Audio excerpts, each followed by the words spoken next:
In this video, we're going to look at why autonomous and electric long-haulage trucking is the future.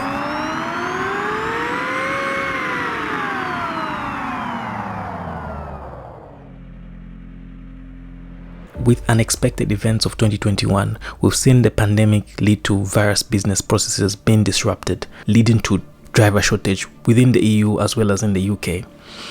It's estimated that 400,000 drivers are required to fill the gap in the EU, whilst 100,000 are required in England alone. As a case study, many HGV drivers in the UK, mainly from Poland, the Ukraine, Romania, have rescinded in their careers. Many drivers have retired, whilst others have left the EU or the UK entirely due to the immigration policies, low wages, and the pandemic. This has adversely affected the haulage industry.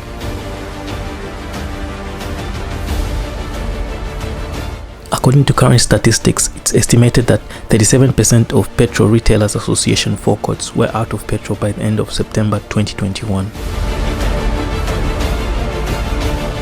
The fear of low fuel supplies looms throughout the UK. Subsequently, the UK economy is projected to take a big hit. As we've seen from the COP26 summit, lots of countries have pledged to reduce carbon emissions. The UK government, for instance, has pledged to reduce 78% of all carbon emissions compared to 1990 levels by 2035.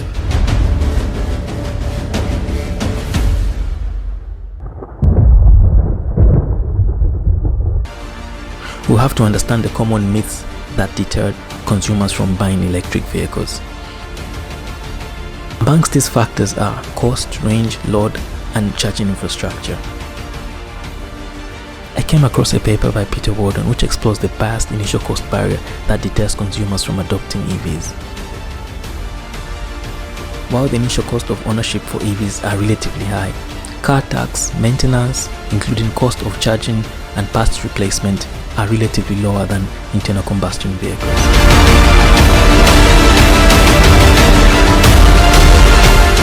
Then the question is, are EVs really worth the purchase? According to my research, an average of $5,500 is required to replace a battery.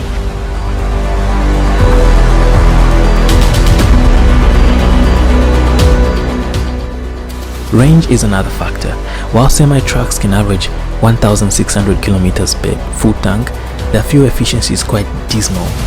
The average fuel efficiency is roughly about 6 miles per gallon, which is really terrible.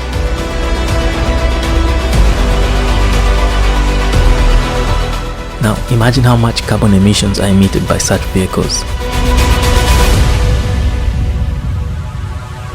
Current EV trucks can range between 200 to 800 kilometers, which is fairly sufficient for in-country and cross-country missions.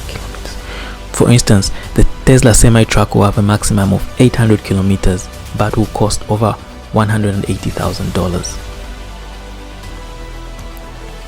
So now, in support of these EVs, we've got governments putting in orders to ban the sale of petrol and diesel cars by 2030. Therefore, all new cars and vans must be fully zero emissions at the tailpipe by 2035.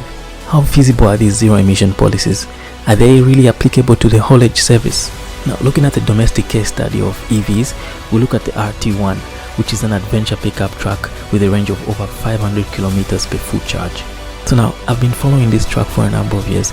The battery technology that's gone into this, the R&D, and overall refinement of the final product has been breathtaking.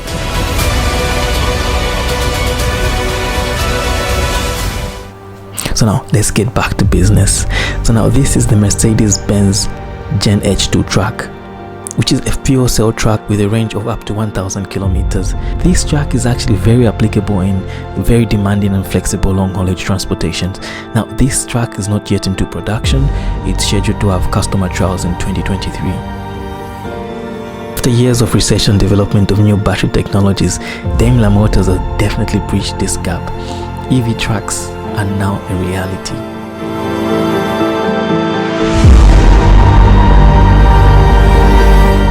Another interesting truck is the 2022 Mercedes Itros electric truck, which makes up to 536 brake horsepower and gets over 400 kilometers of range. Now this is purely electric, which is quite interesting.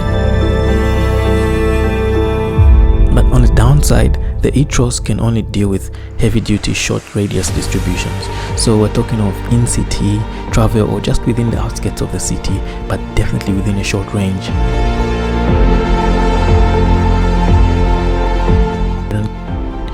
According to Mercedes, the Itros can be charged up to 160 kilowatts. And when hooked to a 408 DC charger, the battery can be filled from 0 to 80% in just over an hour. So this is quite impressive for this huge battery that this truck has. So now here are the full specifications.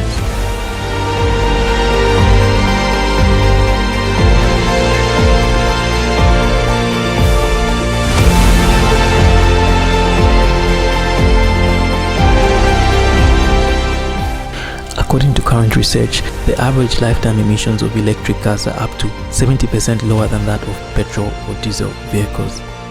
This results in the reduction of global CO2 emissions by up to 1.5 gigatons per year.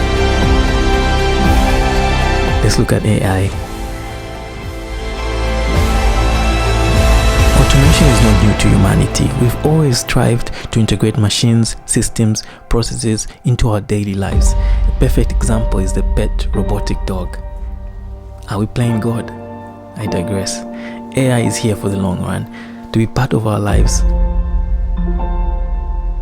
The fifth industrial revolution will not only add purpose and inclusivity, deep, multi-level cooperation between human and machines are definitely a case in point. In short, technology will eventually become an integral part of our lives, perhaps replace human relationships, or have a means to gain the age-old quest for immortality.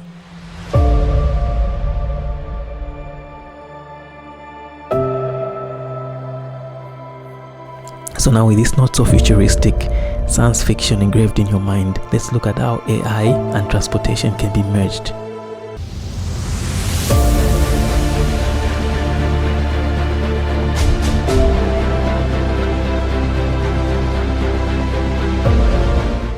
NVIDIA, as in the last decade, focused on R&D in high-performance computing, imaging and AI in an end-to-end platform for the transportation industry. Plus, a global provider of autonomous tracking technology has completed a driverless level 4 tracking demonstration in a highway. This has been all achieved without a safety driver, teleoperator or any other forms of human intervention. Autonomous tracking have successfully covered thousands of miles across America. These experimentations prove just how close we are to having level 5 autonomy in light and heavy duty trucks.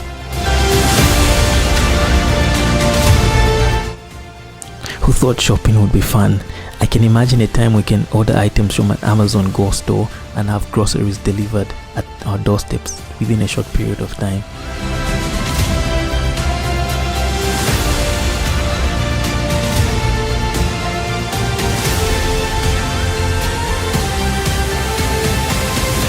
We've already seen the application of electric vehicle in motorsport.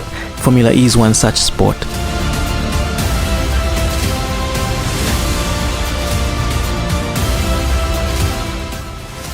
AI is certainly an industry disruptor. However, the long-haulage service is a repetitive undertaking. As such, it requires automation, and AI is definitely the way forward. But the question looms, what happens to lorry drivers? One possibility is that they upskill, change industries, or remain within the industry and reapply themselves. Sadly, there's no two ways about this. Thank you for watching.